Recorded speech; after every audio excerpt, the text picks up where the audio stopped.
السلام علیکم ورحمۃ اللہ وبرکاتہ۔ نحمدہ ونصلی ونسلم علی رسولہ الکریم وعلی آلہ واصحابہ اجمعین، اما بعد فاعوذ باللہ من الشیطان الرجیم، بسم اللہ الرحمن الرحیم۔ وذکرہم بایام اللہ، صدق اللہ مولانا العظیم۔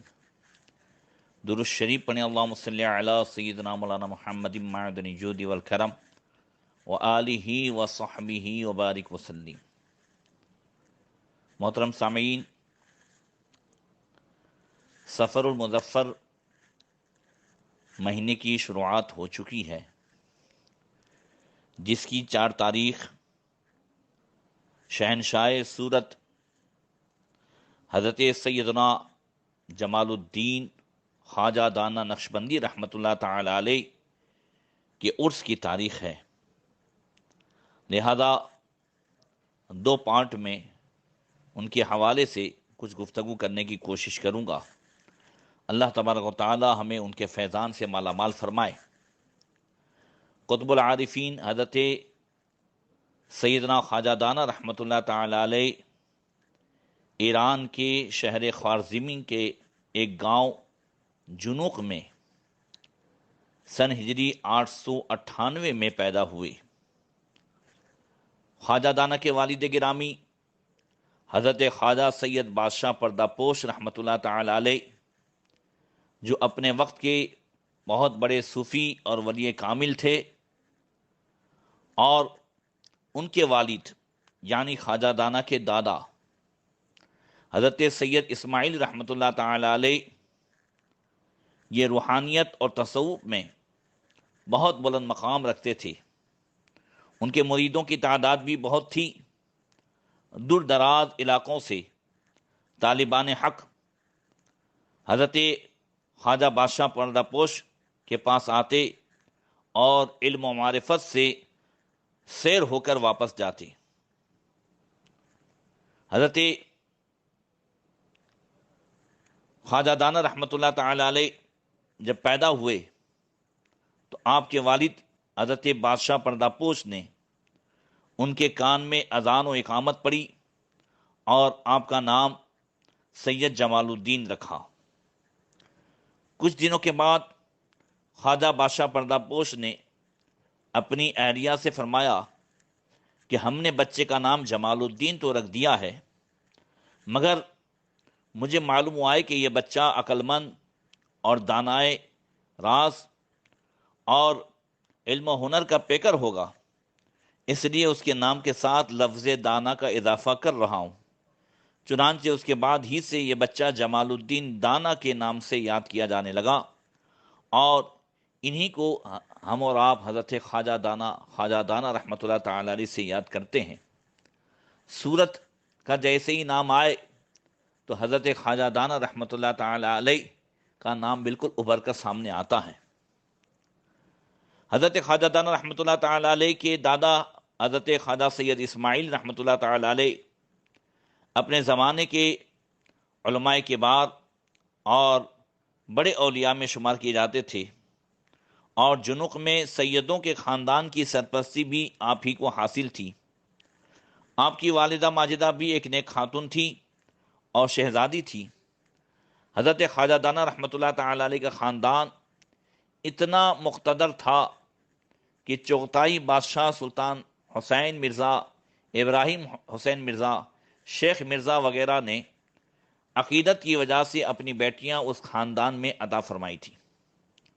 حضرت خواجہ دانہ رحمۃ اللہ تعالی علیہ ابھی 4 مہینے کے تھے کہ آپ کے والد گرامی حضرت خواجہ سید بادشاہ پردہ پوش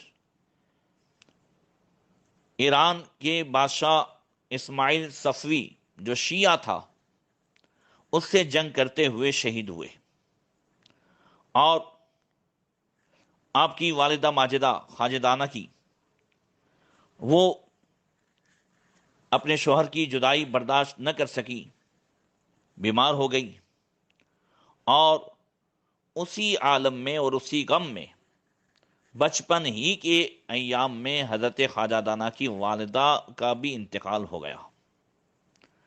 خواجہ دانہ رحمۃ اللہ تعالی علیہ کے والد گرامی خواجہ سید پردہ پوش رحمۃ اللہ تعالی علیہ نے اپنی شہادت کے بعد اپنے ایک عزیز شاگرد اور مرید خاص حضرت خواجہ حسن عطا کو خواب میں یہ خبر دی، اے میرے مرید، میرے دودھ پیتے بچے جمال الدین دانا کی پرورش اور تعلیم و تربیت کی طرف خاص دھیان دیں اور کبھی بھی اس سے بے خبر نہ ہوں۔ اور اسی قسم کی بشارت مشہور نقشبندی بزرگ حضرت خواجہ عبید اللہ احرار رحمۃ اللہ تعالی علیہ نے بھی خواب میں عطا فرمائی۔ تو حضرت خواجہ حسن عطا نے اپنے پیر و مرشد کی بارگاہ میں عرض کی کہ حضور، بچے کی امی جان کہاں ہے؟ حضرت خواجہ پردہ پوش رحمۃ اللہ تعالی علیہ نے فرمایا کہ بس تم پہنچو گے تو اس کا بھی انتقال ہو گیا ہوگا۔ اتنا سنتے ہی حضرت خواجہ حسن عطا کے ہوش اڑ گئے۔ بڑے ہی پریشانی کے عالم میں آپ نے عرض کی، حضور پھر یہ دودھ پیدا بچہ کہاں ہے؟ آپ جلدی بتائیں تاکہ میں ابھی اسی وقت اس کے پاس حاضر ہو کر ان کی خدمت کا شرف حاصل کروں۔ حضرت خواجہ بادشاہ پردہ پوش نے اپنے مرید خواجہ حسن عطا کو پورا پتہ سمجھا دیا اور تاکید فرمائی کہ پہلی فرصت میں جلد از جلد ان کے پاس حاضر ہو جاؤ۔ اپنے پیر و مرشد کے بتائے ہوئے پتے کی جانب خواجہ حسن عطا روانہ ہوئے اور کئی دن کی لمبی مسافت طے کرنے کے بعد بتائی ہوئی نشانی کے مطابق ایک جھونپڑی نظر آئی۔ ذرا قریب پہنچ کر جھونپڑی کے دروازے کے پاس کھڑے ہو کر اپنے پیر و مرشد کی بیوی سے اجازت طلب کرنے لگے، اے محترم خاتون، میں آپ کے شوہر کا مرید حسن عطا ہوں، مجھے اندر آنے کی اجازت عطا فرمائیں۔ اندر سے کوئی جواب نہیں آیا، پھر کہا، پھر کوئی جواب نہیں آیا، یہاں تک کہ جب بار بار کہا اور جواب نہیں آیا تو آپ کی تشویش بڑھ گئی، اور جس بات کا ڈر ان کے دل میں پیدا ہوا تھا وہی بات پوری ہوتی ہوئی نظر آئی۔ لیکن پھر بھی ایک بار اور اجازت مانگی مگر پھر جواب نہیں آیا، تو آپ نے اندر جا کر کے دیکھا، اللہ اکبر، جیسے ہی جا کر کے دیکھا تو حضرت خواجہ بادشاہ پردہ پوش رحمۃ اللہ تعالی علیہ کی اہلیہ محترمہ خواجہ دانا کی اماں جان کا انتقال ہو چکا تھا۔ آپ نے فوراً انا للہ و انا الیہ راجعون پڑھا اور خواجہ حسن عطا نے فوراً بچے کو اپنی گود میں لیا اور جنگل کی طرف روانہ ہوئے۔ تھوڑی دیر کے بعد چند عورتوں کو لے کر اپنے ساتھ لائے اور مرحومہ کی غسل وغیرہ کا انتظام کروا دیا۔ تجہیز و تکفین کو انجام دے کر دودھ پیتے بچے کی پرورش کی فکر میں لگ گئے کہ اب اس کی پرورش کیسے ہو، یہ بچہ تو دودھ پیتا ہے، اسے کون دودھ پلائے۔ خواجہ حسن عطا اپنے پیر مرشید کے لخت جگر کو لے کر خوارزم سے باہر ماوراء النہر کے جنگل میں ایک تالاب کے کنارے پہنچ گئے۔ جنگل میں دودھ پیتے بچے کے لیے دودھ کا کوئی انتظام نہیں تھا۔ آپ نے دودھ پلانے کے لیے دایا کی تلاش میں پورا دن گزار دیا مگر کہیں کوئی دایا نہیں ملی۔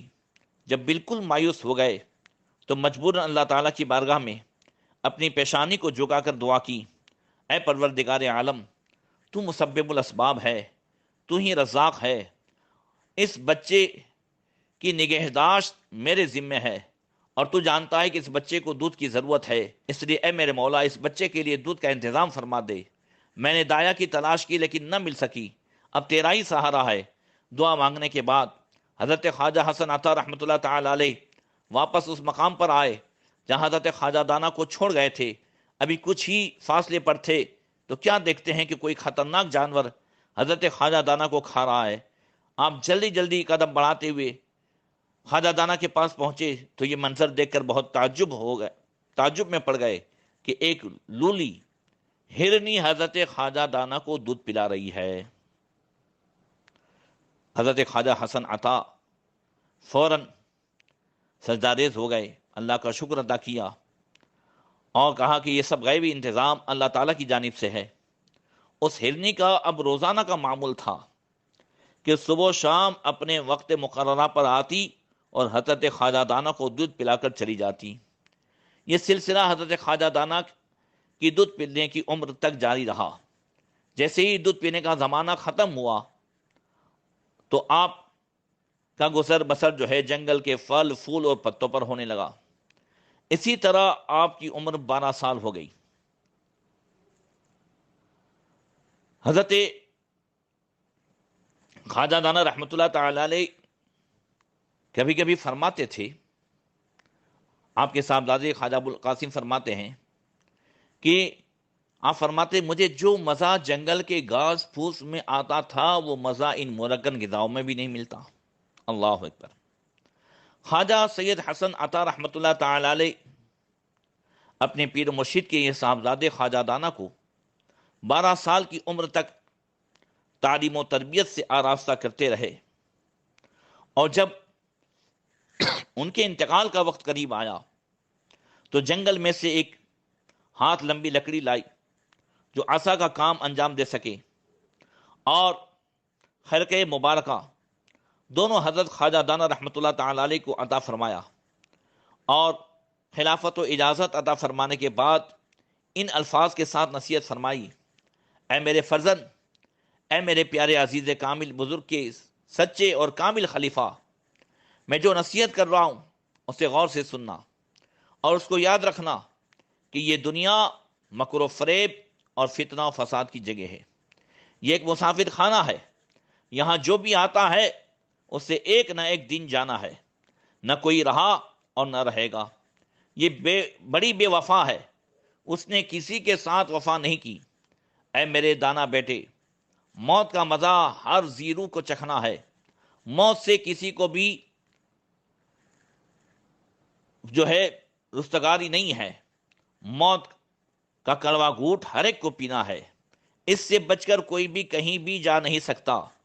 اس لیے تم کو چاہیے کہ جب موت کا وقت آ جائے تو اپنے کو پریشانی میں مبتلا نہ کرنا، اور نہ ہی اپنے دل کو حیران و پریشان کرنا۔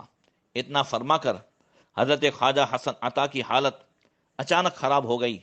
آپ نے فوراً 2 رکعات نماز ادا کی اور سجدے کی حالت میں اپنے خالق حقیقی سے جا ملے۔ آپ کی روح سجدے کی حالت میں پرواز ہو گئی۔ حضرت خواجہ دانا کے پیر و مرشد کا انتقال آپ کی زندگی کا پہلا واقعہ تھا، کیونکہ والدین تو آپ کے دودھ پینے کے زمانے ہی میں انتقال کر چکے تھے، لہذا آپ اکیلے وہ جنگل کا ماحول، اس لیے سخت پریشان ہو گئے کہ کیا کریں اور کیا نہ کریں۔ اسی رنج و غم میں بیٹھے ہوئے تھے کہ اب پیر و مرشد کی نماز جنازہ کیسے ہوگی، تجہیز و تکفین کیسے ہوگی۔ اچانک کیا دیکھتے ہیں حضرت خواجہ دانا کہ قبلے کی جانب سے ایک نورانی قافلہ چلا آ رہا ہے۔ آپ دیکھ کر بہت خوش ہوئے، اپنے پروردگار عالم کا شکر ادا کیا اور سمجھ گئے کہ یہ نورانی جماعت فرشتوں کی ہے۔ اس مقدس جماعت نے حضرت سید حسن عطا رحمۃ اللہ تعالی علیہ کی لاش مبارک کو تالاب کے صاف شفاف پانی سے غسل دیا، کفن پہنایا اور نماز جنازہ ادا کی، اور حضرت خواجہ حسن عطا کو دفن کرنے کے بعد حضرت خواجہ دانا کو تسلی و تشفی دے کر یہ مبارک جماعت نظروں سے غائب ہو گئی۔ محترم حضرات، یہ ان اللہ والوں کا حال ہے، مگر یہاں پر جو ہمیں ایک چیز ملتی ہے وہ یہ ہے کہ بچوں کی تعلیم و تربیت یہ کتنا اہم فریضہ ہے، جو آج زمین پر رہ کر کے بھی ہم اس سے بے خبر ہیں، غافل ہیں۔ اور حضرت سیدنا خواجہ بادشاہ پردہ پوش خواجہ دانا کے والد ماجد انتقال کے بعد زمین میں رہ کر اس کی فکر فرما رہے ہیں، اور اپنے جو ہے مرید اور اپنے خلیفہ خواجہ حسن عطا کو مقرر فرما رہے ہیں۔ اس سے ہمیں پتہ چلتا ہے کہ ہمیں ضرور اپنے بچوں کی تعلیم و تربیت کی طرف توجہ دینی چاہیے۔ آج اس بے خبری کی وجہ سے ہمارے بچے الحاد اور ارتداد کے شکار ہو رہے ہیں، جس کی وجہ یہ ہے کہ آج ہم نے دنیا کی تعلیم کو اہم مان لیا اور دین سے بے خبر ہو گئے۔ تو بچے BA MA ہونے کے ساتھ ساتھ دین سے ایسے آزاد ہو گئے کہ انہوں نے دنیا کی محبت کی خاطر اپنے ایمان کا سودا کر دیا۔ لہذا ضروری ہے کہ ہم دین و دنیا دونوں کی تعلیم کی طرف توجہ دیں۔ بہرکیف اندازہ لگائیں کہ خواجہ سید حسن عطا رحمۃ اللہ تعالی علیہ کے وصال کے بعد بھی ابھی خواجہ دانا جو 12 سال کے ہیں، ابھی آپ کو اور تعلیم کی ضرورت ہے، تو حضرت سید بادشاہ پردہ پوش رحمۃ اللہ تعالی علیہ نے اپنے دوسرے ہر دل عزیز شاگرد حضرت خواجہ سید محمد کو خواب میں حکم دیا کہ آپ جائیں اور میرے صاحبزادے خواجہ دانا کو مزید تعلیم و تربیت سے آراستہ کریں، ابھی ان میں اور تعلیم کی ضرورت ہے۔ چنانچہ خواجہ سید محمد پیر و مرشید کا حکم ملتے ہی سیدھے خواجہ دانا کی تلاش میں نکل پڑے۔ تلاش کرتے کرتے خراسان کے جنگل میں پہنچے تو کیا دیکھتے ہیں کہ حضرت خواجہ دانا ہرنوں کے ٹولے میں جلوہ افروز ہیں، اور ہرنوں نے حضرت خواجہ سید محمد کو دیکھا تو بھاگنے لگیں۔ خواجہ دانا بھی چل دیے۔ یہ سلسلہ 3 دن تک چلتا رہا اور حضرت خواجہ سید محمد کی خواجہ دانا صاحب سے ملاقات نہ ہو سکی۔ آخر ایک دن حضرت خواجہ سید محمد نے انتہائی عاجزی و انکساری اور منت و سماجت کے بعد ان کا راستہ روک کر فرمایا، صاحبزادے، میں آپ کے والد گرامی کا مرید ہوں۔ انہوں نے خواب میں تشریف لا کر مجھے آپ کی تعلیم و تربیت کے لیے حکم دیا ہے، اور آپ ہیں کہ مجھ سے دور دور بھاگ رہے ہیں۔ چنانچہ اتنا سننا تھا کہ حضرت خواجہ دانا فوراً رک گئے اور اسی جگہ جھونپڑی میں دونوں رہنے لگے۔ حضرت خواجہ سید محمد نے بڑی ہی محنت و جافشانی کے ساتھ حضرت خواجہ دانا کو تعلیم و تربیت سے آراستہ کیا اور 6 سال تک مسلسل تعلیم و تربیت دیتے رہے، اور اس کے بعد حضرت خواجہ دانا کی اجازت سے آپ اپنے وطن لوٹ گئے۔ اس طرح 18 سال کی عمر تک حضرت خواجہ دانا رحمۃ اللہ تعالی علیہ کی تعلیم و تربیت ہوتی رہی۔ پھر انشاءاللہ آگے آپ کی زندگی کا معاملہ کیا ہوا اور آپ کیسے جو ہے صورت تشریف لائے، انشاءاللہ تعالی آئندہ کل گفتگو ہوگی۔ السلام علیکم ورحمۃ اللہ وبرکاتہ۔